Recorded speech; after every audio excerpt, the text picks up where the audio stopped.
They sort of knew that they only had one last chance to score a bonus point, and they switched it on. What I sort of felt was when the second half started, the team that came out was a team who was like, we have the job done here already, and which they did. They did.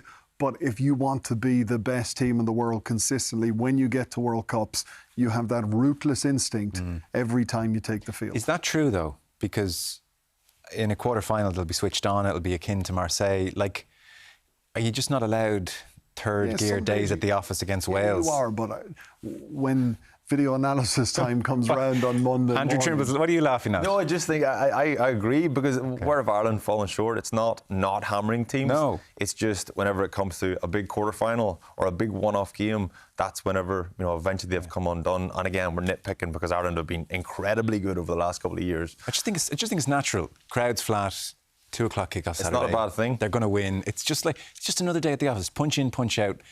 Not great. That kind of a day. I think it's a good thing. I think it's a good thing. If Ireland had done...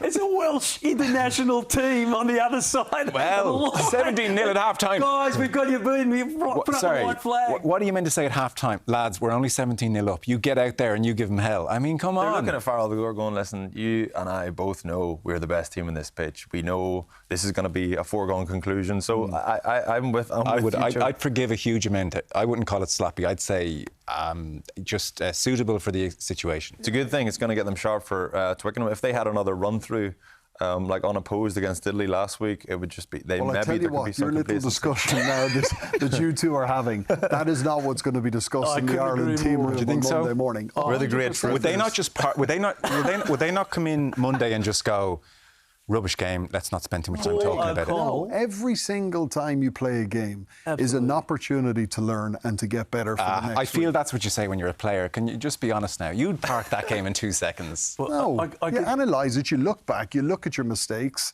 personally and as a team, and you say, OK, these are the mistakes I made. How can I make sure that they don't happen the following week? OK. And Paul O'Connell... That's not rubbish. Well, it's not. Paul O'Connell will not be happy with that performance. Their Ireland's line-out today was poor. Sure, I agree. It was poor. Agree. So and their scrum was excellent. So John Fogarty would be happy, and their attack was clunky. So it wasn't the best attack they had. Tell you what was good again, their defence. Yes, they defended really well. But to win, people haven't won back-to-back Grand Slams ever in the Six Nations history for a reason. Yeah. It is bloody hard to turn up every week, 2 years in a row, and be excellent at the international standard. It is really hard to do. That's why teams don't do it often. So what Ireland are chasing, no one else has done. And you don't achieve that if you don't have the highest of standards, and they're driven by the coaches and the players. I can tell you that the Irish forwards, the line-out forwards tonight, they won't be happy. But they only lost 2 of 11. They only lost 2 of 11. There was messy, though. There was a couple that they might have regretted. It certainly wasn't. Well, the line-outs have been perfect again. But it wasn't Marseille. Wasn't there today. No. Scrum was good. Moore was excellent. A whole lot of other things were positive. But 18 games in a row at the Aviva. Phenomenal.